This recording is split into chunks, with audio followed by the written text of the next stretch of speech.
Hello viewers, welcome to முக்குக்குமனம் நாக்கு குருசி channel. இன்றைக்கி நம்ம சிக்கன் ரெக்க பீஸில் நம்ம ஃப்ரை பார்க்க போகிறோங்க. சிக்கன் விங் பீஸு இது எப்படி செய்கிறது பார்க்கலாமா? ரொம்பவும் சுவையாக இருக்குங்க. இதுக்காக ஸ்டவ் ஆன் பண்ணிக்கிட்டு கடாய் வச்சுக்கிட்டேன். கடாயில் எண்ணெய் விட்டுக்கிட்டேங்க. அதில் சோம்பு, பட்டை, லவங்கம் போட்டுக்கிட்டு அது கொஞ்சமாக ஃப்ரை ஆகிடுச்சிங்க. இப்போ வந்துட்டு இஞ்சி பூண்டு விழுது போட்டுக்கிட்டேன். அதுவும் நல்லா பச்சை மணம் போகிற வரைக்கும் ஃப்ரை பண்ணிக்கிட்டேன். இப்போ வந்துட்டு சிக்கன் ரெக்க பீஸை போட்டுக்கலாம், விங் பீஸை.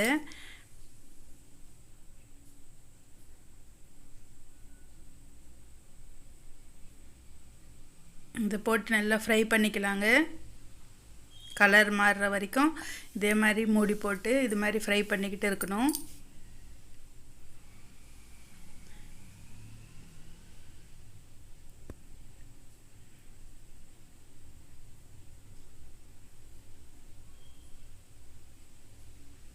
கொஞ்சமாக மஞ்சள்தூள் போட்டிருக்கேன். சுவைக்கு ஏற்ற மாதிரி உப்பு போட்டுக்கலாம்.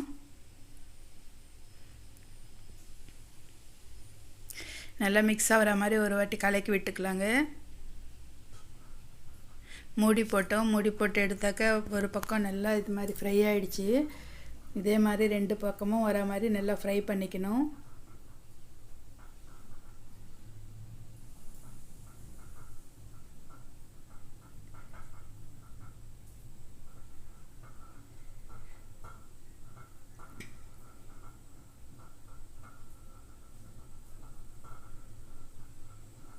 ரொம்ப செய்கிறது ரொம்ப ஈஸியாக இருக்குங்க. சாப்பிடும்போது சுவையும் ரொம்ப நல்லா இருக்கும்.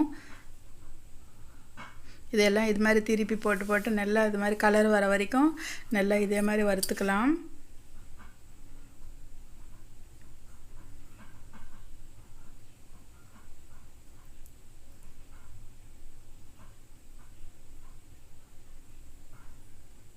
பாருங்கள், நல்லா ரெண்டு புறமும் நல்லா இது மாதிரி கலர் வந்துடுச்சு.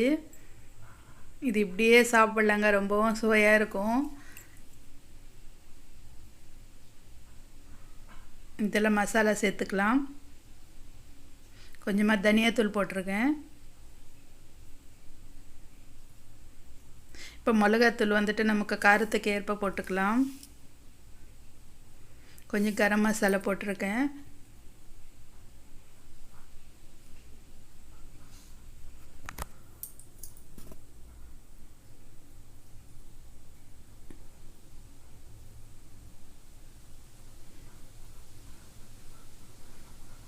நல்லா மிக்ஸ் பண்ணிக்கலாம்.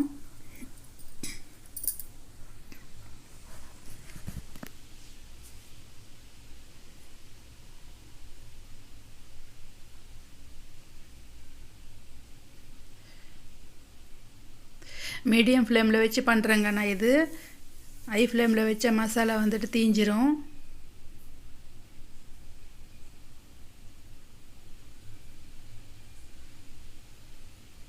இப்போ வந்துட்டு கசூரி மேத்தி கொஞ்சமாக போட்டுக்கிட்டு இருக்கேன். கசூரி மேத்தி போடுறதுனால சுவை அதிகமாக இருக்குங்க. நல்லா மனம் நல்லா ரொம்பவும் நல்லா இருக்கும்.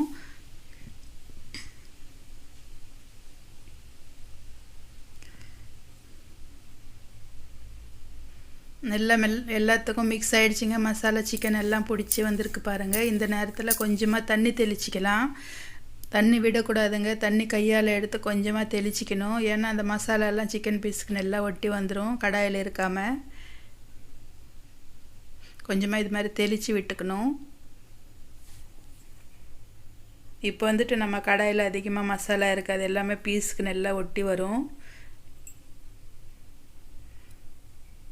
ரொம்பவும் சுவையான கோழி ரெக்கை பீஸ் வறுவல் ரெடி ஆகிடுச்சிங்க. நீங்களும் இதே மாதிரி செஞ்சு பாருங்கள், ரொம்பவும் சுவையாக இருக்கும். நம்ம சேனல் சப்ஸ்கிரைப் பண்ணிக்கோங்க, லைக் பண்ணுங்கள், உங்கள் ஃப்ரெண்ட்ஸுக்கு ஷேர் பண்ணுங்கள்.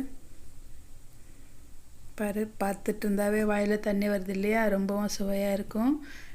நாங்கள் வந்துட்டு இந்த சிக்கன் ரெக்கை பீஸை என்ஜாய் பண்ணுறோம். நீங்களும் இதே மாதிரி செஞ்சு என்ஜாய் பண்ணுங்கள். ஓகே வீவர்ஸ், பாய்.